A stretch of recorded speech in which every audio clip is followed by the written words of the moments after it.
पिछले एपिसोड में आपने देखा कि बैरेक टाउन में रहने वाली एना नाम की एक लड़की पिछले कुछ महीनों से बहुत अजीब बर्ताव कर रही थी। उसके पेरेंट्स भी उसके इस बिहेवियर की वजह को समझ नहीं पा रहे थे। वो अपना सारा वक्त अपने कमरे में ही अपनी क्लाउन डॉल के साथ बिताती थी। दूसरी तरफ रॉबिन नाम के एक लड़के का घर आते वक्त एक भयानक क्लाउन से सामना हुआ, जिसके बाद वो गुमशुदा हो गया। रॉबिन को ढूंढने के लिए पुलिस इन्वेस्टिगेशन शुरू हुई, जिसके चलते उन्हें रॉबिन की लाश एक पेड़ से लटकी मिली और उसके चेहरे पर किसी ने क्लाउन जैसा मेकअप किया हुआ था। उधर एना के बगल में अब क्लाउन डॉल नहीं थी, बल्कि एक क्लाउन खुद था। अब आगे 15 साल के रॉबिन का इतनी बेरहमी से मर्डर हुआ था कि पूरा बैरेक टाउन बस उसी की बात कर रहा था। हर न्यूज चैनल पर बस रॉबिन की ही डेथ की न्यूज चल रही थी।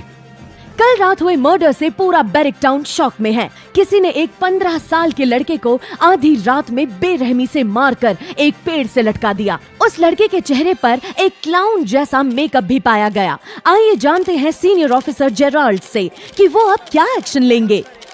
हम पूरी कोशिश कर रहे हैं। जिसने भी ये किया है वो जल्दी ही पकड़ा जाएगा। जॉनी भी टीवी पर न्यूज देख रहा था। जॉनी रॉबिन का दोस्त और क्लासमेट था। पिछली शाम मरने से पहले रॉबिन जॉनी के घर पर ही हैंगआउट कर रहा था। जॉनी भी रॉबिन की डेथ से घबराया पड़ा था। उसकी मॉम उसकी घबराहट को देखकर उसके पास आई और टीवी का चैनल चेंज कर दिया। बेटा, ये सब न्यूज देखना बंद कर। हम जरा रॉबिन के पेरेंट्स से मिलकर आ रहे हैं। तू बिल्कुल भी बाहर मत जाना, ओके?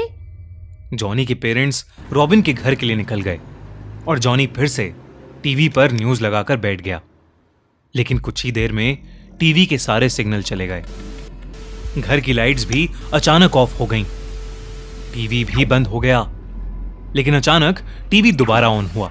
टीवी की स्क्रीन पर जॉनी को जो दिखा उसे देखकर वो सुन्न पड़ गया। टीवी की स्क्रीन पर वही भयानक क्लाउन था। Hello, surprise surprise. टीवी पर उस क्लाउन के हंसते ही घर की सारी लाइट्स फ्लिकर करने लगी। जॉनी सुन्न होकर टीवी स्क्रीन पर उस खौफनाक क्लाउन को देखे ही जा रहा था कि अचानक वो क्लाउन टीवी के बाहर आ गया। Twinkle, twinkle, little star.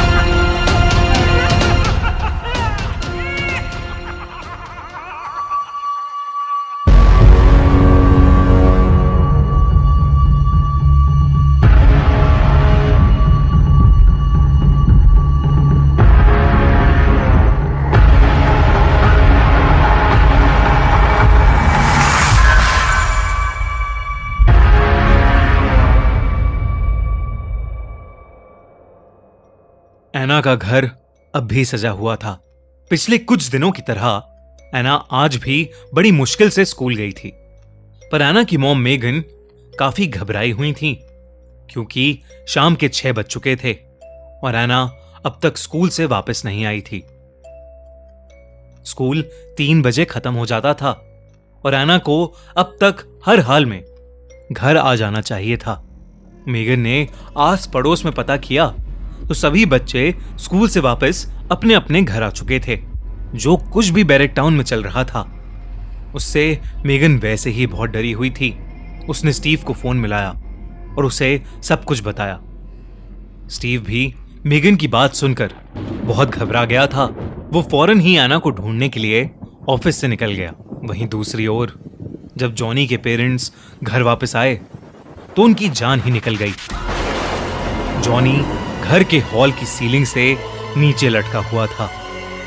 उसके गले में कई सारे गुब्बारे बंधे थे और उसके चेहरे पर भी ठीक वैसा ही जोकर वाला मेकअप था जैसा रॉबिन के चेहरे पर था।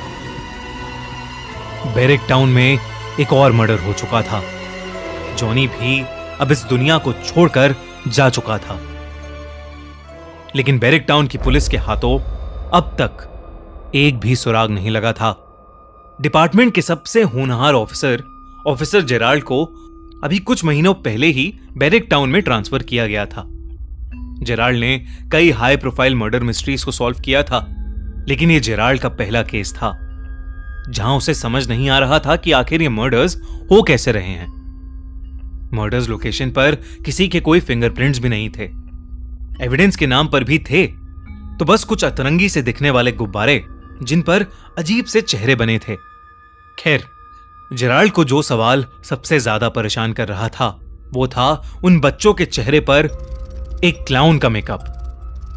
जेराल्ड ने अपनी पूरी इन्वेस्टिगेशन टीम को शहर में जितने भी क्लाउन या सर्कस वाले थे उनके बारे में इंफॉर्मेशन निकालने के लिए कहा। उधर किसी के पास भी एना के बारे में कोई इंफॉर्मेशन ही नहीं मिल रही थी। स्टीव और मेगन डरे सहमे से पूरे बैरिक टाउन में एना को ढूंढ रहे थे। तभी स्टीव का फोन बजा और उसके फ्रेंड पीटर ने उसे बताया कि एना को किसी ने बैरिक टाउन ग्रेवयार्ड जाते देखा था। स्टीव और मेगन तुरंत बैरिक टाउन ग्रेवयार्ड पहुंचे।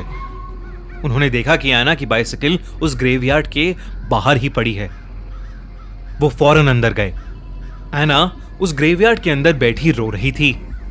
उसके मुंह पर लाल पेंट से एक लंबी सी लाल लाइन पेंटेड थी, जैसे किसी क्लाउन की स्माइल बनी हो।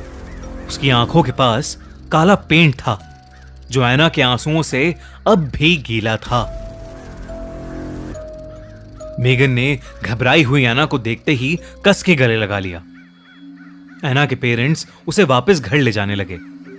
ग्रेवयार्ड से निकलते हुए एना ने जब एक नजर पीछे घुमाई तो उसे ग्रेवयार्ड के अंदर वही क्लाउन दिखा जो एक रात पहले उसके कमरे में उसके साथ नाच रहा था। उसने एना को मुस्कुराते हुए अपने हाथ के इशारे से बाय कहा। एना ने कुछ रिएक्ट नहीं किया और बस उस क्लाउन को देखती रही। तभी अचानक जोरदार बारिश शुरू हो गई और बिजली कड़कने लगी। उस बिजली की कड़क में वो साधारण सा दिखने वाला क्लाउन अचानक से वही खौफनाक क्लाउन बन गया जो रॉबिन और जॉनी को उनके मरने से पहले दिखा था। चीजें अब और भी ज्यादा पेचीदा होती जा रही थीं। तभी ऑफिसर जेराल्ड को इस केस से जुड़ा अपना पहला ब्रेक थ्रू मिला। ऑफिसर जेराल्ड के केबिन में उसका एक टीम मेंबर आया और उससे बोला, एक क्लाउन के बारे में कुछ इंफॉर्मेशन मिली है। I think you should see it. क्या मिला है ऐसा पुलिस को? क्या पता चल गया है उन्हें कि कौन है वो क्लाउन? क्या वो क्लाउन ही लोगों के मर्डर्स कर रहा है या इसके पीछे कोई और ही राज छुपा है? और एना का इन सब में क्या रोल है? उसके साथ उस ग्रेवयार्ड में क्या हुआ? क्या एना का डॉल वाला क्लाउन और वो भयानक क्लाउन एक ही हैं? And check out the clown का तीसरा एपिसोड। और गाइज, अगर ये एपिसोड पसंद आया है तो इस वीडियो को लाइक करो, सब लोगों से शेयर करो और कमेंट्स में हमें बताओ कि आपको इस एपिसोड में सबसे अच्छी चीज क्या लगी।